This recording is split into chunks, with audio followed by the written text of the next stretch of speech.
All right, and we're live. Looking up. I was like, I'm reading my notebook. Let's get this thing sorted out. Live back at a G Media studio with Paul here. Here. The inverted thing.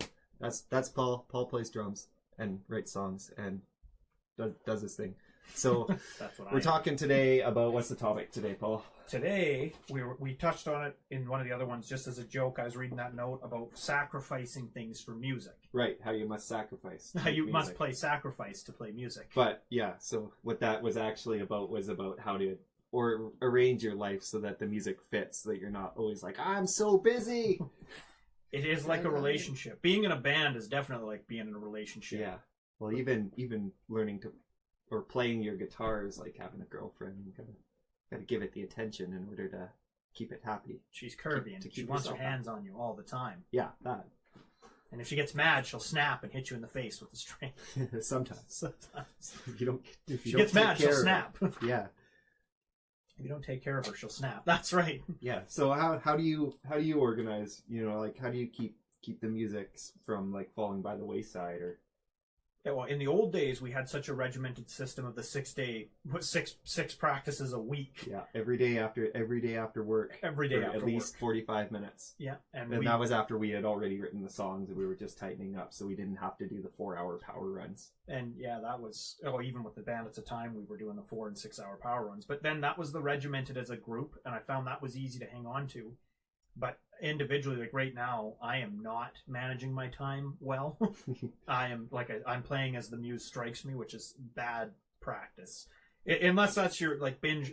Some people binge drink, and I binge play while binge drinking. So yeah. But when I mean sacrifice, I mean the things that we gave up. Like I don't watch 12 hours of Netflix a day, and I don't look at cat videos, and I don't use like. I cut out a lot of the dumb recreation from my life. Like, I don't play 40 hours of video games a night. I know you're like, the math is all wrong with this guy. Drummers can only count between 3 and 7. There's many. 45 out of 22 drummers can't do basic math. Yeah. I'm just kidding. They're good at math. Just me is bad. Yeah, but it's kind of...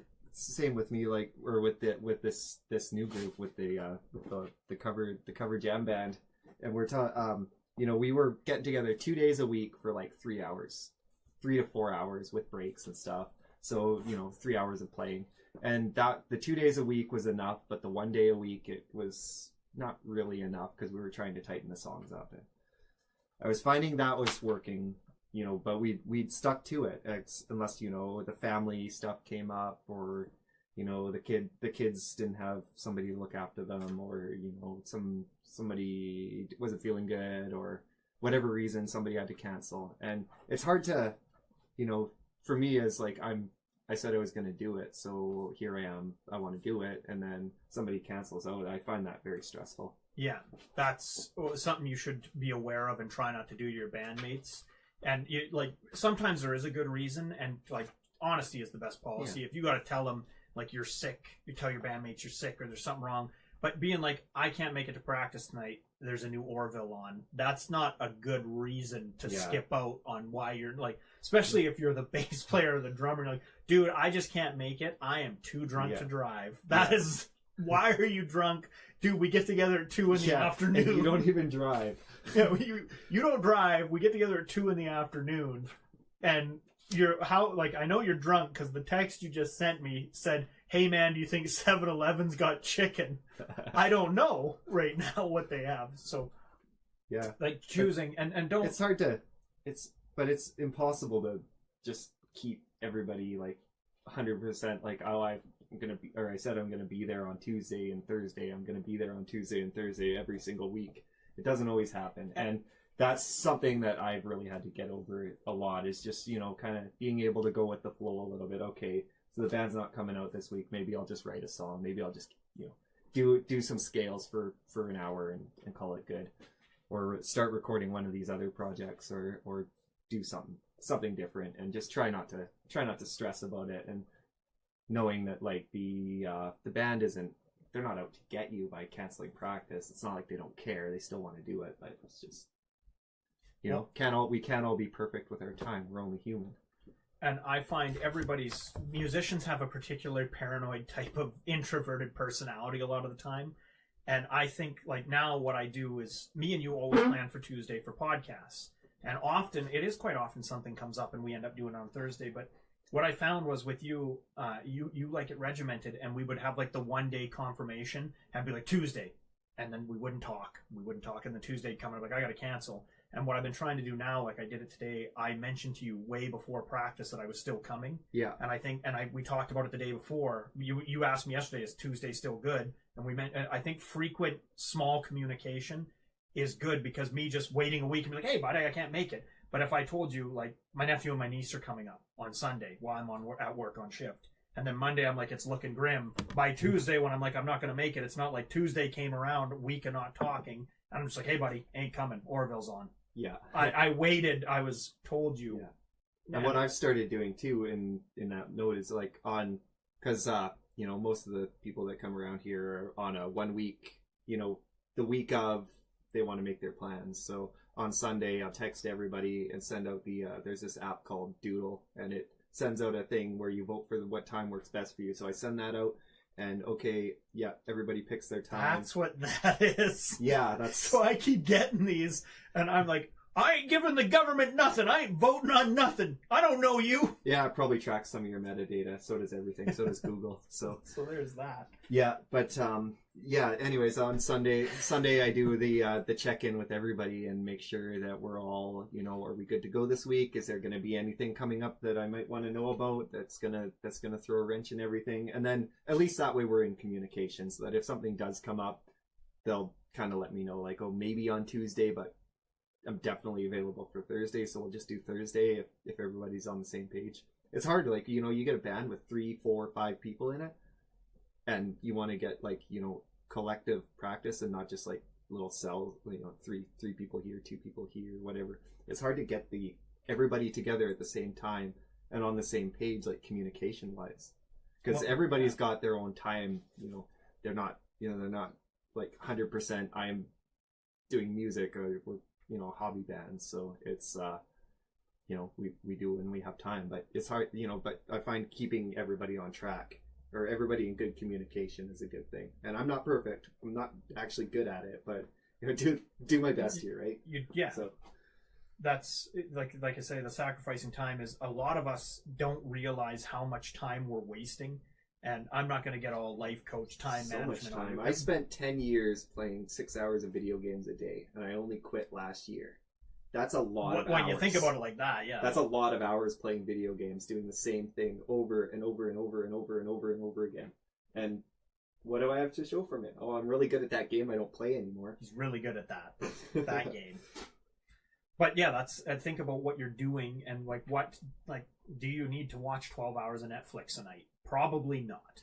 And yeah, like, do you want to, I went on a kick where I was just going to do like constructive things, and I went insane. Like, you do got to have a certain amount of just watching fat cats, but like regiment. And I know who's this guy telling me how to live?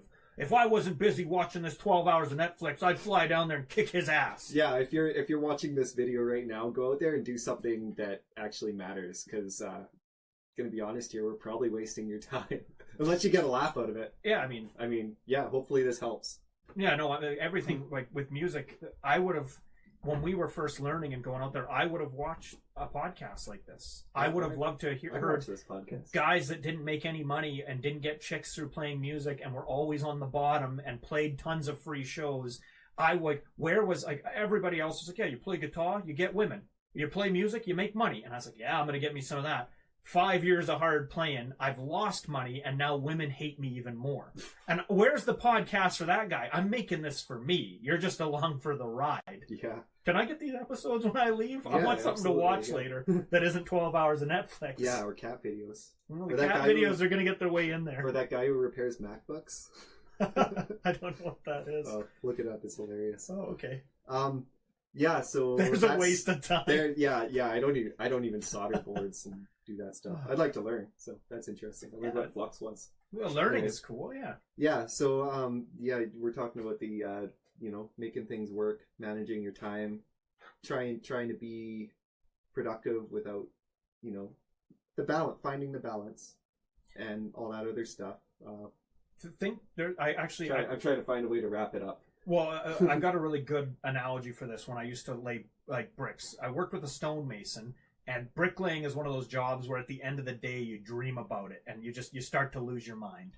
And I was just his assistant. He laid the bricks, and I watched him. He would put a piece of Landjaeger at one end of the chalk line and another at the other, and he would take a bite and lay bricks all the way to the other end, and then take a bite. And he built this incentive because like you're gonna lay bricks for like 40 minutes before you get to the other end, and then like he'd leave a piece of candy at one edge and then a piece of candy at the other.